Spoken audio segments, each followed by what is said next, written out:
அப்போ ஆவியானவர் உள்ள வர்றாருன்னா உங்களுக்குள்ள ஒரு வரம் வருது.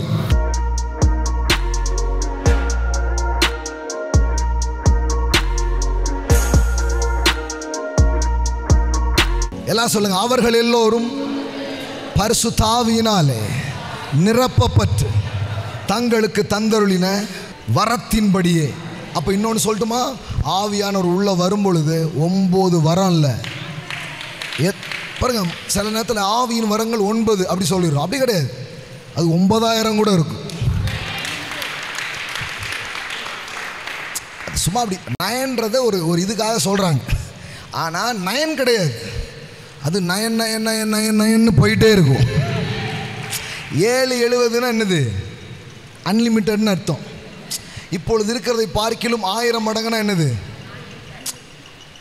இந்த எபிரேய வார்த்தையில் 1000னா என்னது, 1 2 அந்த 1000 இல்லை, என்னவே முடியாதுன்னு அர்த்தம்.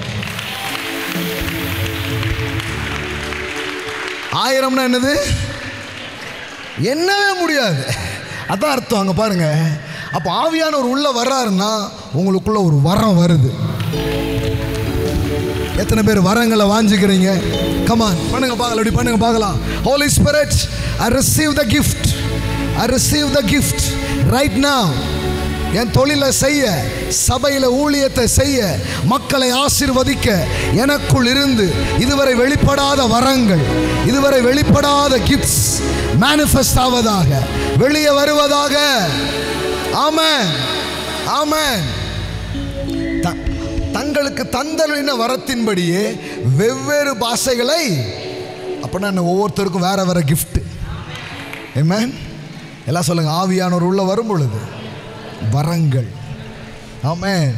நிறைய ஸ்பிரிச்சுவல் கிஃப்ட்ஸ். ஆமென். ஆவிக்குரிய வரங்கள் இருக்குது. ஆமென். தீர்க்க தரிசனம், குணமாக்குதல், அற்புத அடையாளங்கள், இது மட்டும் இல்லை, நிறைய இருக்குது. இனிமே பெரிய அருள் மலை அனுபவிக்க போறோம். I believe this season, இது வேற மாதிரி ஒரு சீசன், வேற மாதிரி ஒரு சீசன். எத்தனை பேர் இருக்கிறீங்க? எத்தனை பேர் இருக்கிறீங்க? ஆமென்.